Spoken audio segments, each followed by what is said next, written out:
What a fantastic match. Still ನಂಬಕ್ಕಾಗ್ತಿಲ್ಲ ಏನಾಯಿತು ಕೊನೆಯಾಗಿ. ರೊಮ್ಯಾರಿಯೋ ಶೆಫರ್ಡ್ ಔಟ್ ಆಗ್ತಾರೆ, ಅಲ್ಲಿ ಮುಗೀತು. ಭುವನೇಶ್ವರ್ ಬಂದು ಒಂದು ಸಿಕ್ಸರ್ ಹೊಡಿತಾರೆ, 4 ವಿಕೆಟ್ ತಗೊಂಡಂಥ ಒಬ್ಬ ಬೌಲರ್. ಆರ್ ಸಿ ಬಿ ಅನ್ನೋ ಟೀಮ್ ಯಾಕೆ ಸ್ಪೆಷಲ್ ಅನ್ನೋದಕ್ಕೆ ಇದೇ ಕಾರಣ.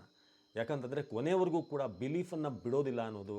ನನಗೊಂದು ಹಂತದಲ್ಲಿ ಅನಿಸ್ತಿತ್ತು, ನಾನು ವಿಡಿಯೋ ಈ ರೀತಿ ಮಾಡ್ತೀನೇನೋ, ಸಾರಿ ಫಾರ್ ಕೃಣಾಲ್ ಪಾಂಡ್ಯ, ಇಂಥ ಒಂದು ಹೀರೋಯಿಕ್ ಇನ್ನಿಂಗ್ಸ್ ಆಡಿ ನೀವು ನಿಮಗೆ ಟೀಮ್ ಸಪೋರ್ಟ್ ಮಾಡಿಲ್ಲ ಅಂತ ನನ್ನ ವಿಡಿಯೋ ಸ್ಟಾರ್ಟ್ ಆಗುತ್ತೆ ಅಂತ ಅಂದ್ಕೊಂಡಿದ್ದೆ. But what a victory, what a finish.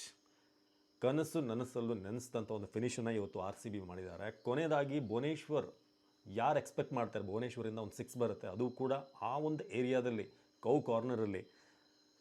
Still unbelievable ಆಯಿತಾ. ಯಾಕಂತಂದರೆ ಲಾಸ್ಟ್ ಮ್ಯಾಚ್ ನಾವು ನೋಡಿದ್ವಿ, ಹತ್ತಿರಕ್ಕೆ ಬಂದು ರೊಮ್ಯಾರಿಯೋ ಶೆಫರ್ಡ್ ಅಂತ ಪ್ಲೇಯರ್ ಇದ್ದೇ ಗೆಲ್ಲೋಕ್ಕೆ ಸಾಧ್ಯ ಆಗಲಿಲ್ಲ. ಅಂಥ ಒಂದು ಓವರ್ ಬಂತು ರಾತಿ ಕಡೆಯಿಂದ, ಶೆಫರ್ಡ್ ಇದ್ದರೂ ಕೂಡ ನಾವು ಫಿನಿಷ್ ಮಾಡಲಿಲ್ಲ.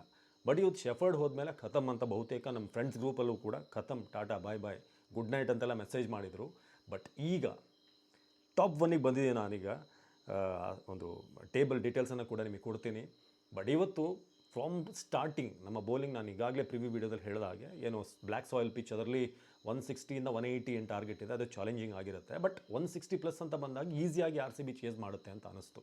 But hats off to Krunal Pandya, Romario Shepherd, ಹಾಗೆ ಕೊನೆಯದಾಗಿ Bhuvneshwar Kumar.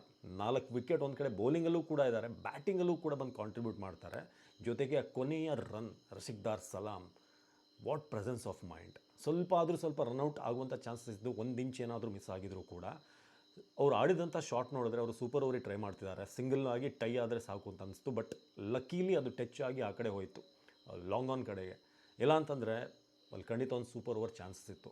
But R C B finish ಮಾಡಿದಂಥ ರೀತಿ, ಈಗ ಟಾಪ್ 1ಗೆ ನಾವು ಬಂದಿದ್ದೀವಿ. ಆ ಒಂದು ಬೋರ್ಡ್ ಟೇಬಲ್ ಹೇಗೆ ಕಾಣಿಸುತ್ತೆ ಅಂತ. ಯಾಕಂದರೆ ನಾವು ಆರಂಭದಿಂದ ಮಾತಾಡಿದ್ದೇ ಇದ್ದೇನೆ ಟಾಪ್ ಇದಕ್ಕೆ ಬರಬೇಕು ಅಂತ.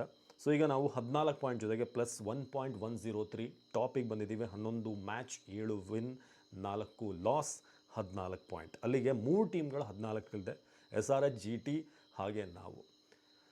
ಬಟ್ ಸ್ಟಿಲ್ ಅವನ ಇನ್ನಿಂಗ್ಸ್ ಎಲ್ಲ ಹೇಗೆ ನಡೀತು, ಆ ಕೊನೆಯವ್ರು ಹೇಗೆ ನಡೀತು, ಇನ್ನೂ ಏನು ಹೇಳಬೇಕು, ಯಾವ ರೀತಿ ಎಕ್ಸ್ಪ್ಲೇನ್ ಮಾಡಬೇಕು ಗೊತ್ತಾಗ್ತಿಲ್ಲ. ನಾನು ಕೆಲವೊಂದು ಮಿಸ್ಔಟ್ ಮಾಡ್ಬೋದು.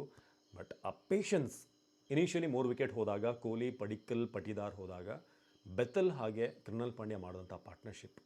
ಫಸ್ಟಿಗೆ ಪೇಷನ್ಸ್ ಆಲ್ಮೋಸ್ಟ್ ಆ ಒಂದು 4-5 ಓವರಿಂದ 11 ಓವರ್ವರೆಗೆ. ಸೊ ಅದಾದಮೇಲೆ ಬೆತಲ್ ಔಟ್ ಆದರೂ ಕೂಡ Krunal Pandya, Jitesh Sharma out of form player, Corbin Bosch ಬಂದು ಮೇಡಿನ್ ಓವರ್ ಮಾಡ್ತಾರೆ, ಮೇಡಿನ್ ವಿಕೆಟ್ ಮಾಡ್ತಾರೆ. ಸೊ ಆಗ ಅನ್ನಿಸ್ತಾ ಇತ್ತು ಇದು ಟೈಟ್ ಆಗುತ್ತೆ ಅಂತ. ಜಿತೇಶ್ ಶರ್ಮಾ ಕೂಡ ರೈಟ್ಲಿ ಆ 2 ಸಿಕ್ಸ್ ಹೊಡೆದಿದ್ದು. ಕೃಣಾಲ್ ಪಾಂಡ್ಯ ಕೊನೆಯದಾಗಿ ಬಂದು ಬರೀ ಡಿಫೆನ್ಸ್ ಮಾತ್ರ ಅಲ್ಲ, ನಾನು ನನ್ನ ಹಳೆ ಫ್ರಾಂಚೈಸಿ ವಿರುದ್ಧ ಹಿಟ್ ಮಾಡೋಕ್ಕೂ ನನಗೆ ಗೊತ್ತು ಅಂತ ಇವತ್ತು ಪ್ರೂವ್ ಮಾಡಿ ತೋರಿಸಿದ್ರು. ಅವರೊಬ್ಬ ಸ್ಟ್ರೀಟ್ ಸ್ಮಾರ್ಟ್ ಕ್ರಿಕೆಟರ್ ಅಂತ ಯಾಕೆ ಕರಿತೀವಿ ಅಂತಂದರೆ, ಬ್ಯಾಟಿಂಗ್, ಬೌಲಿಂಗ್, ಫೀಲ್ಡಿಂಗ್ ಎಲ್ಲದರಲ್ಲೂ ಕೂಡ ತನ್ನ 101% ಕೊಡುವಂಥ player Krunal Pandya. To be honest, ನನಗೆ ಯಾವುದೇ ವರ್ಡ್ಗಳಿಲ್ಲ ಈ ಒಂದು ಫಿನಿಶ್ ಬಗ್ಗೆ ಮಾತಾಡೋಕ್ಕೆ. ತುಂಬ ಎಕ್ಸೈಟಾಗಿ ಕೂಗಾಡೋಕ್ಕೂ ಆಗ್ತಿಲ್ಲ, ಎಲ್ಲ ಮಲಗಿದ್ದಾರೆ ಆ ಕಾರಣಕ್ಕೆ. ಸೊ ಬಟ್ ಈ ಒಂದು ಮ್ಯಾಚ್ಗೆ hats off R C B. ಆ ಮೊಮೆಂಟಮ್ ಏನು ನಮಗೆ ಬೇಕಾಗಿತ್ತು, ಮೊಮೆಂಟಮ್ ವಿತ್ ಈ ರೀತಿ ಥ್ರಿಲ್ ಸಿಗ್ತಾ ಇದೆ. ಸೊ ಇದೊಂದು ಇನಿಷಿಯಲ್ ಕ್ವಿಕ್ ರಿಯಾಕ್ಷನ್ ಅಷ್ಟೇ. ಮ್ಯಾಚ್ ಮುಗಿದ ಕೂಡಲೇ ನಾಳೆ ವಿತ್ ಡೀಟೇಲ್ ನಿಮ್ಗೆ ಇನ್ನೊಂದಷ್ಟು ವೀಡಿಯೋದಲ್ಲಿ ಮಾತಾಡ್ತೀನಿ ನಾನು. ಇದನ್ನು ಇನ್ನಷ್ಟು ಅನಾಲಿಸಿಸ್ ಮಾಡೋಣ. ಬಟ್ ಇವತ್ತು ಚೇಂಜಸ್ ಇಲ್ಲ ಅಂತಂದಾಗ ಆಶ್ಚರ್ಯ ಆಯಿತು, ಯಾಕೆ ಚೇಂಜಸ್ ಇಲ್ಲ ಅಂತ. ಬಟ್ ಬೌಲಿಂಗ್ಗೆ ಸಪೋರ್ಟ್ ಮಾಡುವಂಥ ಪಿಚ್ ಆಗಿರೋದ್ರಿಂದ ಇರೋ ಟೀಮಲ್ಲೇ ಹೋಗೋಣ ಅಂತ ಪ್ರಯತ್ನ ಪಟ್ಟರು. ಅದು ಇವತ್ತು ವರ್ಕ್ ಆಗಿದೆ.